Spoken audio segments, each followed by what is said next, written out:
tenemos el privilegio de tener con nosotros a Jorge Valer Garaos. Jorge empezamos por el final, es uno de los jueces del juicio a las juntas, es decir, es uno de esos magistrados a quienes tanto le debe el país por haber protagonizado un hecho histórico que en muy pocos lugares del mundo se ha logrado, creo que en ninguno de la manera en que se logró, en menos de en 2 años de tiempo posteriores a la caída de una dictadura sanguinaria y brutal, haberla juzgado. ¿Vos estás diciendo esto que debemos haber escuchado 1000 veces, más de 1000 veces? Te juro que se me eriza la piel. Tal cual. Y lo miro a nuestro invitado y más aún. Tal cual. Gracias por estar acá. Gracias, Jorge, bienvenido. Para mí es un gusto y les agradezco la presentación que hicieron vos, Alejandro, y vos, Marta, también. Bueno, un poco estábamos hablando con Mercedes hace un rato, que las cosas se van presentando en la vida profesional de cada uno y en la vida en general, y uno resuelve si las afronta o da vuelta en la esquina, ¿no? Muchas gracias por la presentación. No, es que no hubo presentación, simplemente no hubo presentación porque yo lo interrumpí, ahora presentando. No, pero no es porque me interrumpiste, sino porque es tan fuerte el dato y tan importante para Jorge, por supuesto también, pero para todos los argentinos. Y en buena medida para el mundo entero, porque es un antecedente extraordinario. Esto hay que volver a decirlo muchísimas veces, como dice Marta, lo hemos escuchado 1000 veces y nos sigue poniendo la piel de gallina. Jorge es, por supuesto, abogado, especialista en derecho penal. Yo quiero destacar que hizo una larguísima carrera, no larguísima, pero una intensa carrera desde meritorio en la justicia. Es decir, meritorios son los que entran sin cobrar a la justicia, y Jorge llegó desde meritorio, pasando por distintos cargos, secretario, fiscal, juez de primera instancia, en el año 1977, y en el año 1984 pasó a integrar la Cámara Nacional de Apelaciones en lo Criminal y Correccional Federal, que es justamente el tribunal que, por decisión del gobierno del presidente Alfonsín, juzgó por violaciones a los derechos humanos a los integrantes de las juntas militares. Jorge no se quedó en la justicia después de eso, se quedó 3 años más, pero en septiembre de 1987, en otra muestra de lo que es su personalidad, se fue de la justicia, ejerció la profesión como destacado especialista en derecho penal, fue asesor del Banco Central, en fin, hizo una infinidad de cosas, fue docente universitario en varias universidades, escribió cantidad de trabajos académicos, y hoy yo empiezo con esto, Jorge, con una pregunta tan obvia como decía Marta, como yo sé que la audiencia va a estar esperando tu respuesta. Se cumplen 49 años del golpe nefasto del 24 de marzo de 1976 y se van a cumplir el 9 de diciembre de este año 40 años de la sentencia que ustedes dictaron juzgando a las juntas. Yo te pediría algunas reflexiones sobre este nuevo aniversario y, en tu opinión, ¿qué efectos se puede dar, qué efectos tiene hoy esa sentencia en la sociedad argentina? Bueno, sí, 40 años es muchísimo tiempo, y sobre todo aquí en la Argentina. Tiene varios efectos muy importantes. Primero, que se supo perfectamente y se sabe hoy perfectamente qué es lo que ocurrió en los años 70, en esa década del terror, pero en esa década de plomo. Pero quizá el efecto más importante y no buscado por el juicio es que hemos desarrollado 40 años de democracia ininterrumpida, algo que no ocurrió nunca en la República Argentina.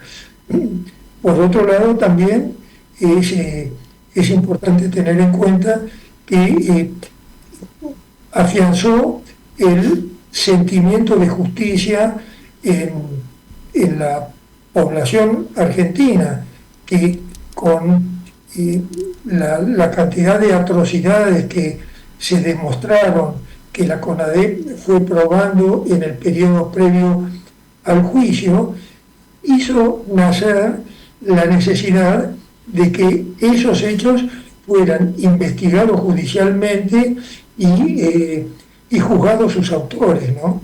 Por supuesto hay muchísimo más para decir en cuanto a los efectos, pero yo creo que estos que estoy señalando son importantes. Marta. Sí, yo te quiero comentar que tengo toda la colección del Diario del Juicio. El Diario del Juicio que apareció todos los lunes a partir del 27 de mayo de 1985 hasta el 7 de enero de 1986 y que incluye la versión completa de la sentencia dictada por la Cámara Federal y además cada número tenía una versión taquigráfica de los testimonios más importantes y después la cobertura periodística. Y el primer número del Diario del Juicio tenía un gran titular que lo leo porque es parte de lo que vos dijiste, Alejandro, también. Decía, porque la historia es el prólogo del mundo que heredarán nuestros hijos. Qué bárbaro. Sí, yo creo que realmente es muy fuerte.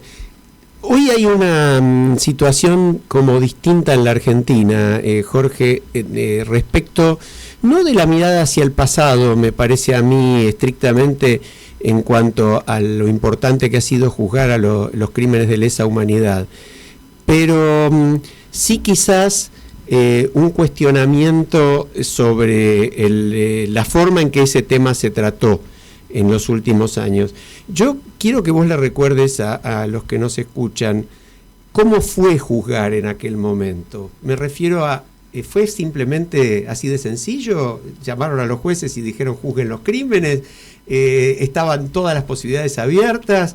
Bueno, sabemos que no, ¿no? Por eso contanos un poco los miedos, los problemas, las dificultades estructurales. Bueno, yo soy un convencido que Alfonsín ganó las elecciones cuando puso por delante de todo la necesidad de juzgar los delitos de lesa humanidad que se habían cometido y desoír la ley de autoamnistía que los militares habían dictado. A diferencia del peronismo, a diferencia de Luder, que si bien se había mostrado en contra de la ley de autoamnistía, él decía que era una valla que no se iba a poder superar por la disposición del Código Penal de los efectos de la ley más benigna. Y la ciudadanía argentina eligió la postura del Luder, porque lo normal en la Argentina era que las elecciones las ganara el peronismo. Y Alfonsín con esto ganó con el 52%. Y fue consecuente con esto Alfonsín porque a los pocos días de haber asumido, dictó los decretos 157 y 158 de 1983, por supuesto. El primero estaba referido a la necesidad de investigar y juzgar a los responsables de las organizaciones subversivas y terroristas, y el 158 la de someter al juzgamiento del Consejo Supremo de las Fuerzas Armadas a los integrantes de las 3 primeras juntas militares. Al mismo tiempo, la CONADEP comenzó su investigación también por un decreto del Poder Ejecutivo y el Consejo Supremo de las Fuerzas Armadas se supone que tenía que comenzar el juzgamiento de las 3 primeras juntas.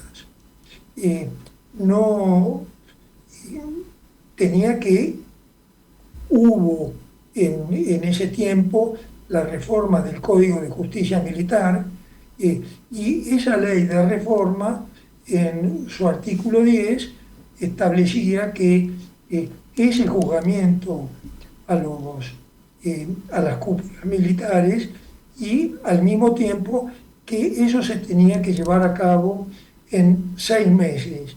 Y si por un motivo u otro no habían podido terminar, tenían que informar a la Cámara Federal cuál era el motivo por el cual no habían terminado. Y la Cámara Federal resolvería si les daría un plazo mayor o asumiría el juzgamiento. Luego de 90 días hizo un informe, en la Cámara le concedimos un plazo mayor, y después, en septiembre de 1984, informó que le resultaba imposible el juzgamiento porque ellos entendían que primero había que determinar quiénes habían sido los autores inmediatos, y que, por otro lado,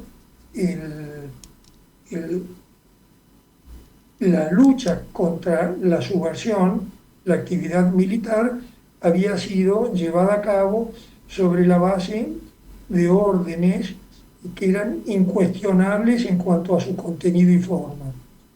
Ahora, Jorge, y ahí, en ese momento en que los militares se niegan a juzgarse a sí mismos, en el momento en que el gobierno de Alfonsín no llevaba ni un año todavía en el gobierno, y con tanta inestabilidad y tanta posible dificultad, ¿qué sintieron ustedes al tomar la decisión de vamos a hacer el juicio? ¿Cómo fue? Yo quiero ir un poquitito antes, y que tiene que ver con esto que vos decís, porque cuando se dictó la ley de autoamnistía de los integrantes de las Fuerzas Armadas, Jorge Valer Garaos fue uno de los primeros magistrados en decretar la invalidez de esa ley, enfrentando por primera vez a los militares que después los tendrías sentados frente a vos, juzgándolos. Y entonces lo relaciono también con una pregunta de Alejandro. ¿Tuviste miedo? ¿Cómo era tu vida cotidiana? Sí, por supuesto, miedo. No tuve esa pregunta. Ahí un poquito más. Ahí está. Es una pregunta que nos hacen con frecuencia. No, miedo en ningún momento, ni cuando se dictó la ley de autoamnistía, ni en épocas anteriores, que en 2 oportunidades yo siendo juez de instrucción, hice lugar a recursos de habeas corpus,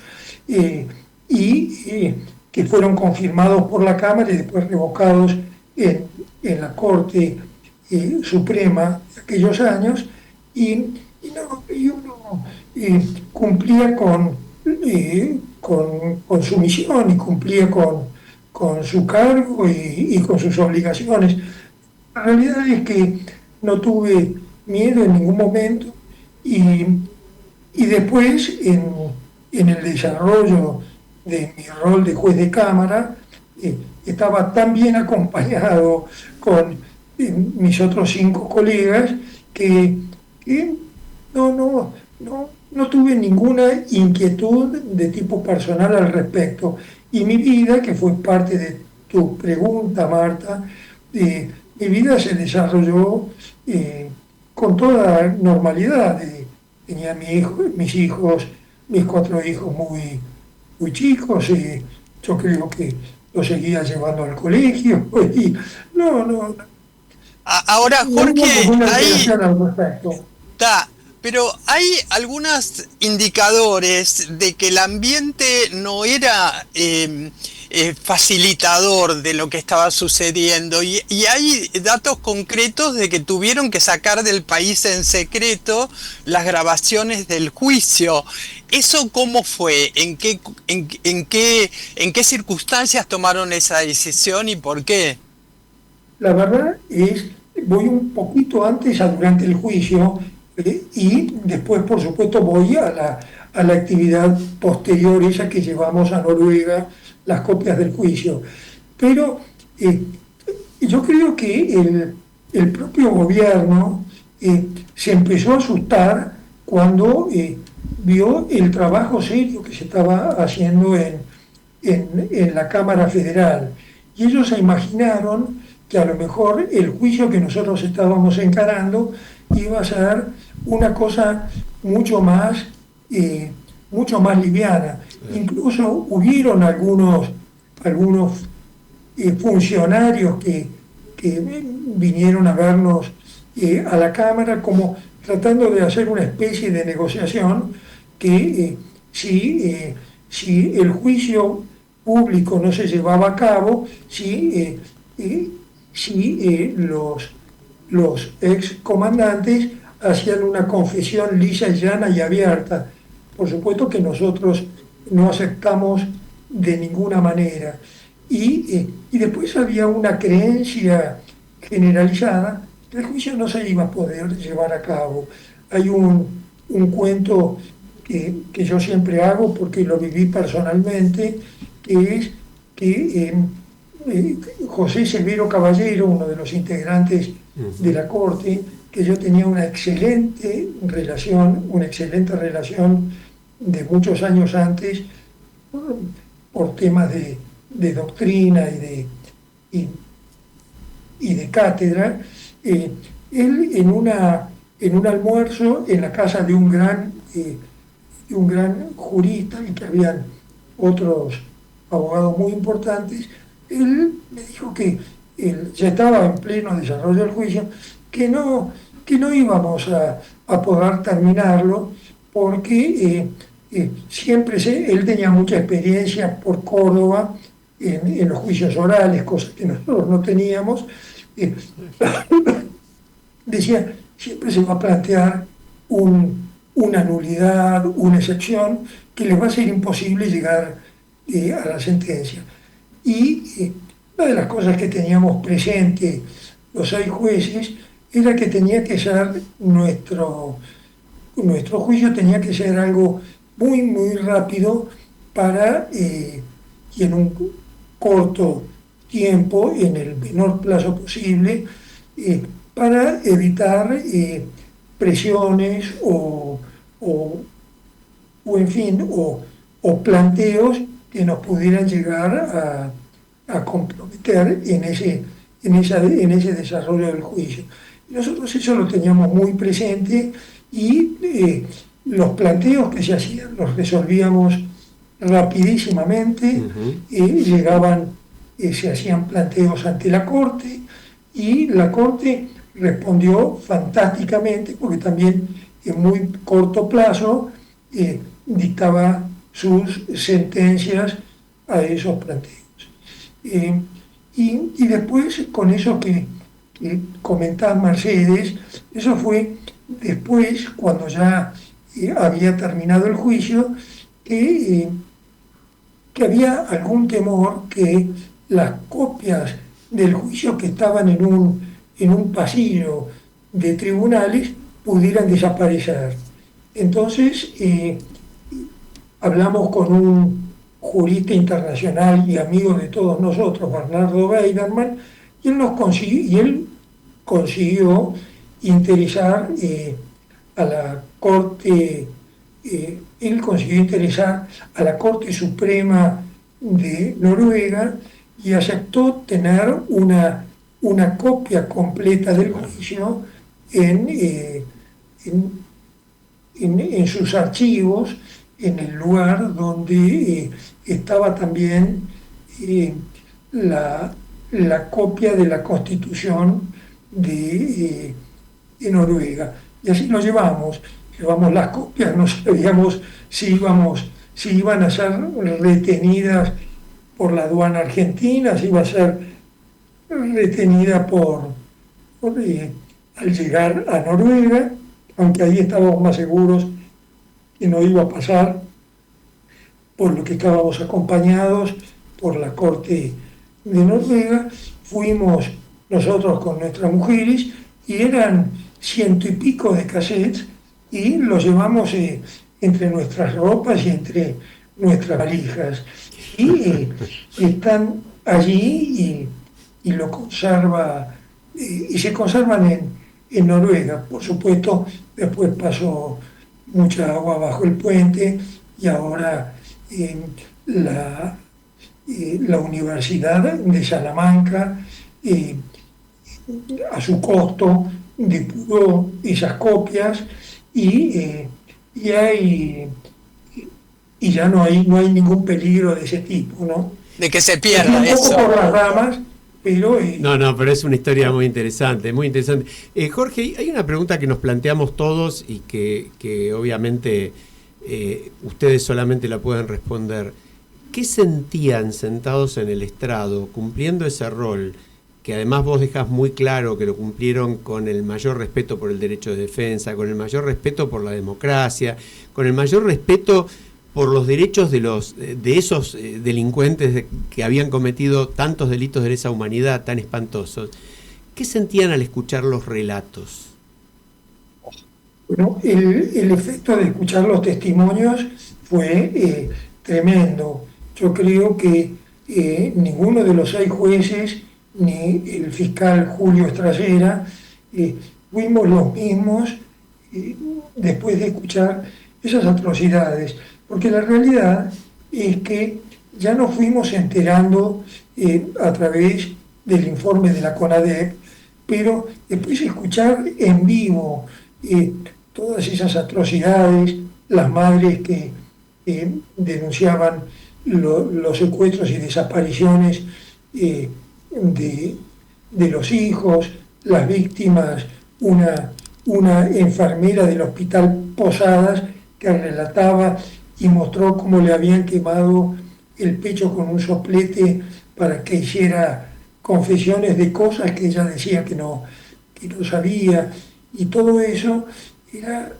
fue algo realmente que provocó una afectación moral sí, yo agrego acá que en alguna oportunidad el fiscal en ese momento, Luis Moreno Campo, con quien después fundamos Poder Ciudadano, me dijo, sí, Marta, yo no soy el mismo después de haber escuchado los testimonios en el juicio. Eso es tal cual. Y charlábamos con Mercedes antes de abrir el programa, por qué motivo habíamos renunciado después que terminó el juicio y ejercimos la profesión, 4 de nosotros, y un poco era esta la causa, ¿no?